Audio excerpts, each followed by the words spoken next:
And why are boys standing still? I mean, I'm from Arlington, Massachusetts, one of the top-ranked public school systems in the United States. But in our state tests at the 10th grade level, in English language exams,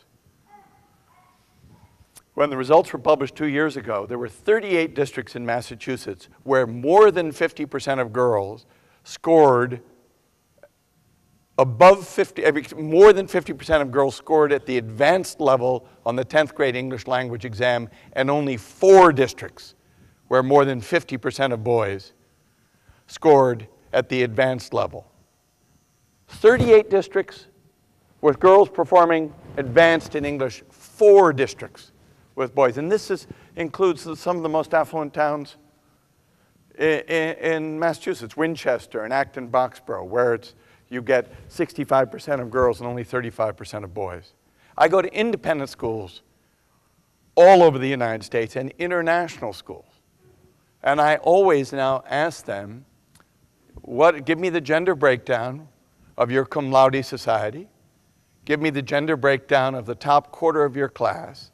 Give me the gender breakdown of the bottom quarter of the class. And typically the top quarter of the class is 65 to 70% girls, and the bottom quarter of the class, of course, is 65 to 70% boys. The top, the middle's a mix, but the top and the bottom are mirror images of each other. And a school, a fine, fine elite boarding school in the Northeast has said, and every year 5 or 6 our weakest students, the 5 or 6 kids at the bottom of the class, are always boys, and we just don't know how to reach them.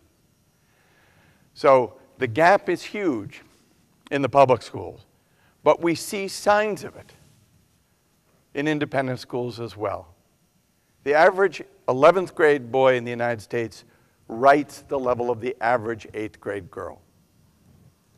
Now, this is worrisome to me because I've been around, I'm long enough in the tooth, so that I remember when the NAEP, the National Assessment of Educational Progress, was first used, the so-called Nation's Report Card, was first used in 1971. I was in graduate school at the University of Chicago.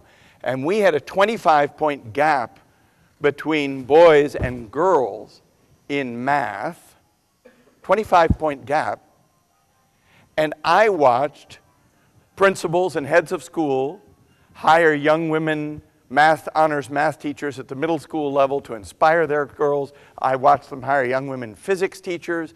I watched them move physics from a junior or senior elective to a 9th grade mandatory. Instead of, the kids don't have the math for it, but you can do conceptual physics. They do physics at 9th grade, and then girls get over their fear of physics. And then they go on and take biology, chemistry, and maybe AP physics, and there are more girls taking AP courses.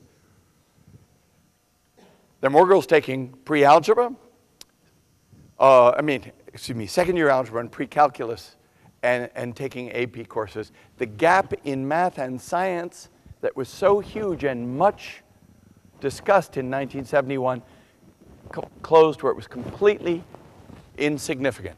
Girls caught up to boys in math in my lifetime in the United States. What was interesting is the gap between girls and boys in writing, almost a 28-point gap, hasn't budged since 1971, and I've almost never been in a school which has had a special program to get boys interested in writing. People say about boys they don't like to write. It's so hard to get them to write, right? But when we were saying that about girls in math, they're scared of math. They don't like to take physics. We tackled it. But are we doing this for boy writing? Well, if I have my way, we will.